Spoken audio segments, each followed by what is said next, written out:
Hola, soy Carlota Fuenmayor. La radio es un medio maravilloso que tiene su propio lenguaje, tiene su forma de hacer las cosas y de llevar el contenido a los oyentes. Hoy vamos a hablar en este video sobre el lenguaje radiofónico. Como les dije, la radio tiene su propio lenguaje.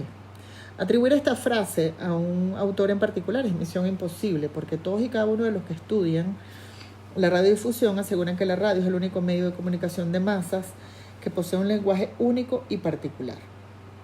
Allí tenemos un concepto sobre el lenguaje radiofónico, pero también un concepto sencillo es el conjunto de elementos que intervienen en la radio para crear imágenes.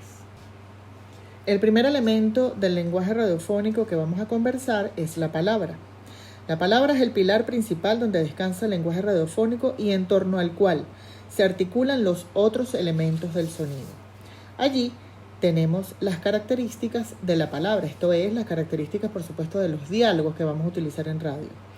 La primera de ellas es que el diálogo debe ser directo, lógico y sencillo. Tiene que ver con el estilo con el cual el comunicador debe dirigirse a los oyentes. Y, por supuesto, debe ser claro y sencillo, es decir, que la palabra que utiliza, las frases que utiliza deben ser normales y comprensibles para todos o al menos para casi todos. En segundo lugar está el principio de la repetición. En el video de la semana pasada yo les explicaba que la radio cuando ofrece el mensaje queda allí y no hay, digamos, posibilidad de verificar. Por ejemplo, cuando estamos leyendo un artículo, uno puede volver a leer si no entendió alguna frase o algún párrafo. Luego, cuando estamos viendo la televisión, si no entendemos exactamente lo que nos está relatando el locutor, pasa que tenemos el apoyo de las imágenes. En la radio no tenemos más apoyo que la palabra o el mensaje que nos están enviando. Por eso es que allí habla del principio de la repetición. Esto se hace para estar seguros que los conceptos son captados o lo que estamos diciendo es captado por nuestros oyentes. Por supuesto, hay que estar pendiente de no caer en la redundancia. Esto se atribuye sobre todo a la publicidad. Es por eso que cuando tomamos el audio de un comercial para televisión y lo pasamos en radio, no necesariamente funciona, porque en la radio debe respetar las normas del lenguaje, y eso lo vamos a hablar más adelante. Por último, la característica del tiempo presente tiene que ver un poco con la redacción de las noticias. Les hablaba la semana pasada de la inmediatez de la radio, de las informaciones que deben ser lo más al momento posible, y esto trae una norma que dice que la redacción de las noticias tiene que ser en tiempo presente. En otros videos vamos a hablar de cómo se maneja la información en la radio. En este cuadro podemos observar una comparación de la palabra o del uso de la palabra en el periodismo escrito y el uso de la palabra en el periodismo radiofónico. En el periodismo escrito hay tendencia a la claridad, mientras que en el periodismo radiofónico las palabras, los párrafos, las noticias deben ser claras.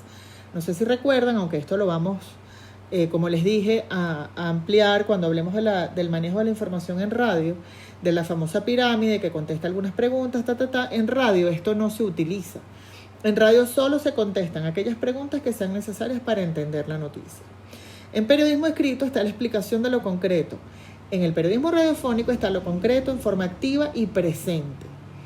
La utilización de las abreviaturas, es posible en el periodismo escrito, mientras que en el periodismo radiofónico hay que explicarlas. Por ejemplo, si usted va a hablar de la ONU, por supuesto, pueden pensar, bueno, pero ¿quién no sabe lo que es la ONU? Bueno, pero no debemos creer que todo el mundo sabe lo que es la ONU, o al menos que se entienda cuando el locutor lo lea.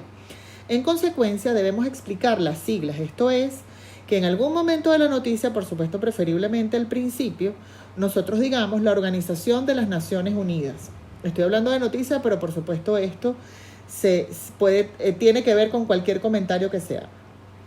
Por último, en el periodismo escrito se identifica a quien lo hace por el estilo y la técnica. Podemos decir que fulanito de tal escribe de esta manera y el otro escribe de la otra, y más o menos al leer su noticia pues podemos suponer de quién es esa información. Mientras que la radio, a pesar de que son otros los que escriben la noticia, nosotros vamos a identificar esa noticia con la voz del locutor.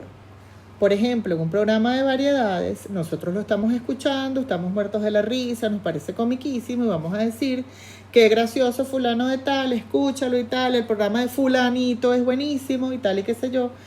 Y resulta que detrás de ese locutor hay un grupo de guionistas que son los que hacen y que le entregan ese guión todas las mañanas, las tardes, las noches, a la hora que sea, para que el locutor simplemente haga el trabajo de repetir esas palabras que ellos plasman en ese guión.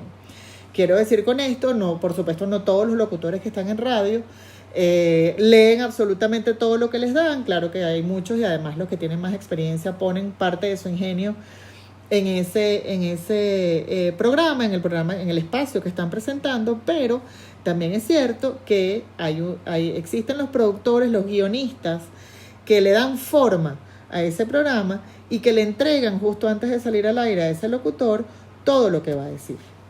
La música es el segundo elemento al bate del lenguaje radiofónico. Como ven allí, tiene 5 funciones. La primera de ellas es la descriptiva, que intenta retratar paisajes, personajes, etcétera, siempre y cuando el tema utilizado sea conocido por el oyente. Es decir, que el oyente al escuchar el tema musical que estamos utilizando, pues sepa de qué se trata. Si es de una época, si es de un momento del año, si es de una época, por ejemplo, pasada, etcétera, etcétera.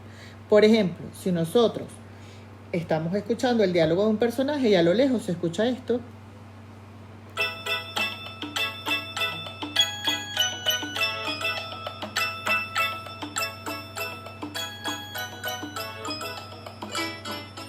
pues vamos a entender que esos personajes están en la época de Navidad. La segunda función es la expresiva. Sirve para evocar, reforzar, expresar o provocar estados de ánimo, pues crea ciertas atmósferas que destacan el valor dramático de las implicaciones psicológicas y existenciales de los personajes. La música acompaña y define qué es lo que está ocurriendo en esa escena. Por ejemplo, si el personaje le dice al otro, oye, tengo que hablar contigo, creo que esto no te va a gustar mucho, creo que esto va a cambiar nuestra forma de llevar esta relación para siempre. O si el personaje, por ejemplo, le dice al otro personaje algo así como, oye, quiero hablar contigo. Creo que esto no te va a gustar mucho, pero va a cambiar la forma de relacionarnos. Si se fijan bien, ambas músicas cambian el sentido, a pesar de que es la misma frase, el sentimiento de la persona que está hablando con la otra y lo que nosotros como oyente percibimos de esa conversación.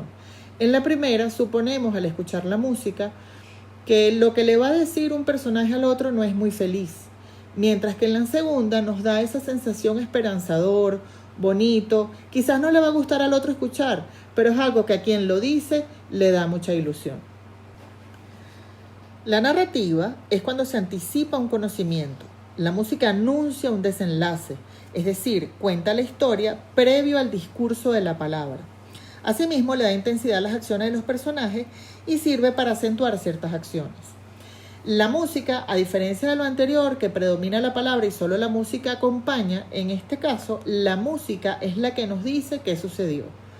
Por ejemplo, está el personaje esperando una llamada. Toma la llamada, hace un silencio, cuelga la llamada y le dice a la otra persona, tenemos que irnos. Y en la siguiente escena, esto suena.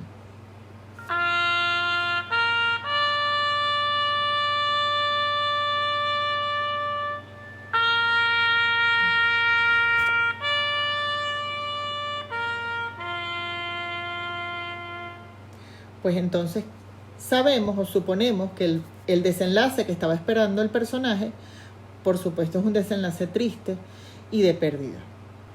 La cuarta función de la música es la rítmica. En este caso, la música le proporciona ritmo a la acción. Por ejemplo, en una escena de persecución, la música podría ser igualmente rítmica en relación a la acción del relato. Entonces pudiéramos escuchar de fondo algo así.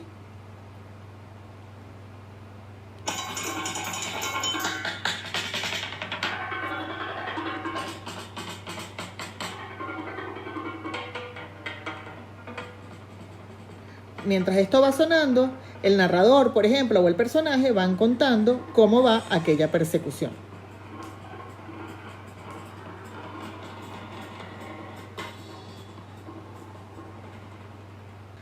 Por último, la función independiente. Aquí la música está separada de la voz, incluso como protagonista principal del programa. Más de una vez ustedes han escuchado en la radio, en esos programas musicales que dicen, y ahora vamos a escuchar de Maluma, Felices los Cuatro.